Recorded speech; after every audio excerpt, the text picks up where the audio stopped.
Ang natulo lang mga kadilagay yung naririto sa may hagdan. Bahana. Lakas ng dilas. Maiksi daw po yung nilagay ni Hindong na yero doon. Papalitan nila ang mamaya.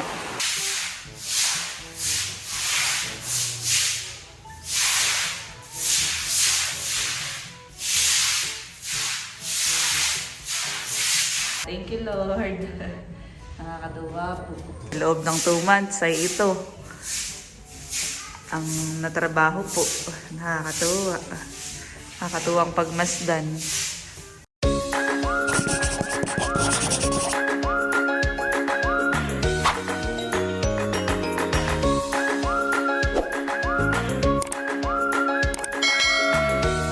Hello po mga kadilag, magandang araw po at welcome back sa aming YouTube channel. So for today's vlog ay naririto po ako sa kusina at katatapos ko pong magluto ng merienda para ngayon pong umaga. At ang akin pong niluto ay sopas. Ayan, ninagapan ko po ng luto dahil may mainit na dito sa kusina. Dahil maaga pa, ayan, ako muna ang mag-aalmusal. Ito yung almusal ko ng mga kadilag.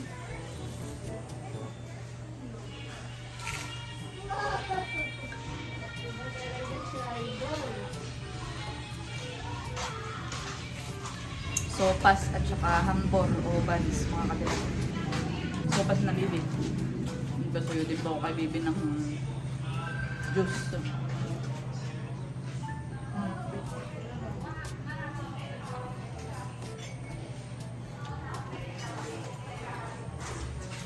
Ito na akong pinaka-almusal.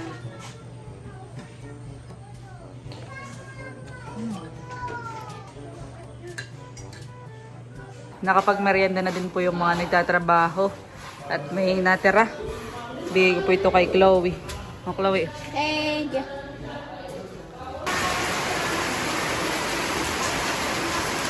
Yan, at bigla pong umulan ng malakas.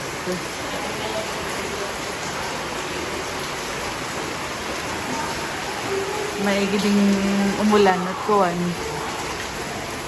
Masyadong mainit ang panahon itong mga nakarang araw. Ngayon ay medyo lalamig-lamig na. Blessing ang ulan.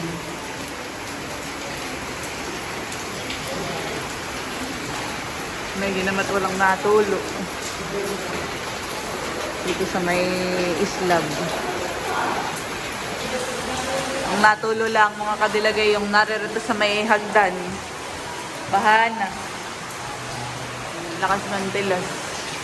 Maiksi daw po yung nilagay ni Hindong na yero doon. Papalitan nila ang mamaya. Pagkatila. Kaya natilas. Lakas ng dilas dito. Parang may fountain.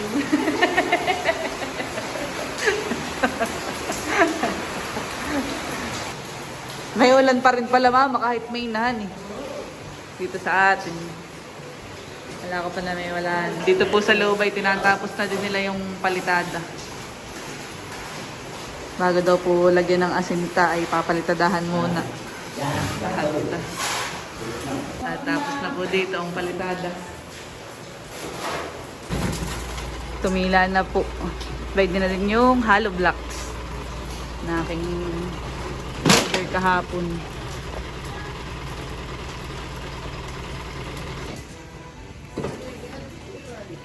Binababadan po yung mga hollow blocks.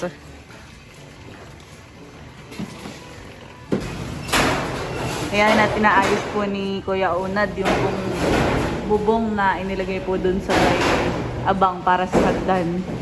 Pinapalitan po ng mas mahaba. Pinalitan mama? O binago lang?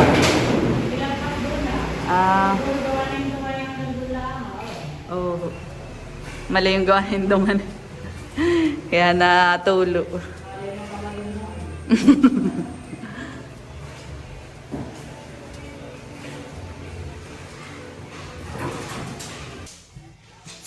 Ang pumapalitan, mama.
Lunch break na po sila. At halos tapos na po dito. Yung poste na lang ang papalitadahan. Tapos po ay division na ang kasunod nila. Tsaka po yung hagdan. Medyo mabilis-bilis ngayon. Kahapon ito wala pa ay. At sila po ay 4 na. Si mama hindi pa rin tapos magwalis. Dito inawalisan na po namin na ay doon ang ano ni mama. Inawalisan.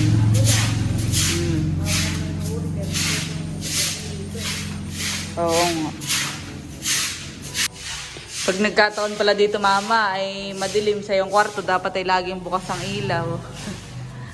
Wala po talagang pwedeng pwestuhan ng bintana. Dito po ay kalatatay. Tapos ay dito naman ay sa kusina po namin. Ayun. Paniguradong ang tambayan din ni mama ay dito sa magiging tindahan. At dito ang open ay.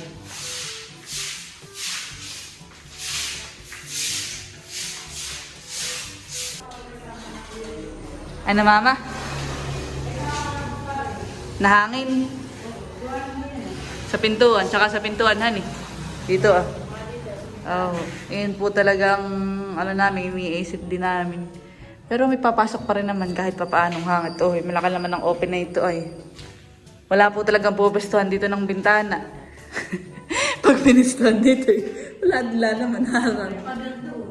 Padar din dito ah. Dito na may sa kusina din po namin. Kaya yan. Tapos dito sa side na ito. Dito din okay na. Yung poste na lang po talaga ang kulang.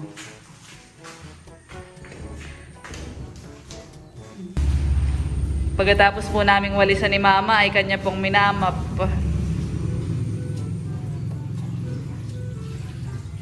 Yan na may pag umuulan lang talaga. Tsaka magagawa na sa mga susunod po na araw.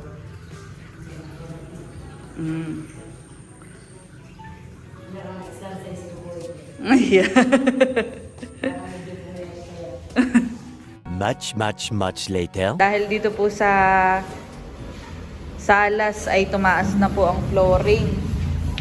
Ayan, lalagyan na po dito ng hagdan sa may kusina. Dahil dito po ay mababa. Lalagyan na po ni Kuya Onad.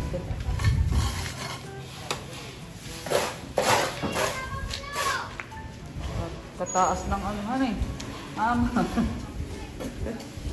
Pagitan. Kaya po pag kami na-affect pa ba di nahihirapan. Kaya pinalagyan na. Ditong kusina ay saka pa mapapagawa. Dito kaya papi wala siya, may mga patusok eh. Oo nga po. Ito na din po yung merienda nila ngayon. Tinapay.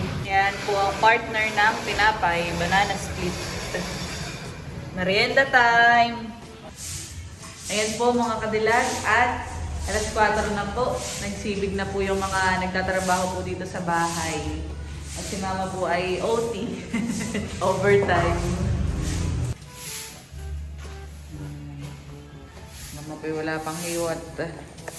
Hinawalisan yung semento. Dun sa mga palitada ay may mga nalalaglag na sobra. Yun ang kanyang inawalis. Nasa na din po niya itong hamba.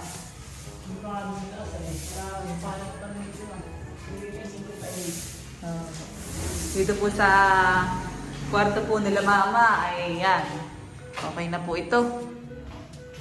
Yung pong poste. Meron ng palitada dito. Dito hindi pa. Ginawa kanina po ni Kuya Onad yung sa may hagdanan. Sa may kusina po namin. Yun ang ginagawa at kami na may nahihirapan doon mga kadilag. Kapag ka po kami naakit pa ba dito sa kusina, mahirap po. Ay, nakainakita na naman ni Kilay. Ha? May marka na naman ni Kilay. Si Kilay, may Kelay na nga ditong pangalan. Tapos ay may Kilay pa doon. Na Mark. Inapakan na. Ayan po, bali ako ay nakaupo dito sa upuan namin, dito sa sala. Butit ito ay nailagay na dito. Pagka ako ay dito po kami natambay. Nakakatambay na dito sa loob ng sala. Noon ay hindi matambayan at panay kahoy. Tapos ay may mga tambak. Ay ganyan ay. Okay, nakakatulog na dito sa kasi mama. Pagtanghali at nag-i-edit ay naririto ako.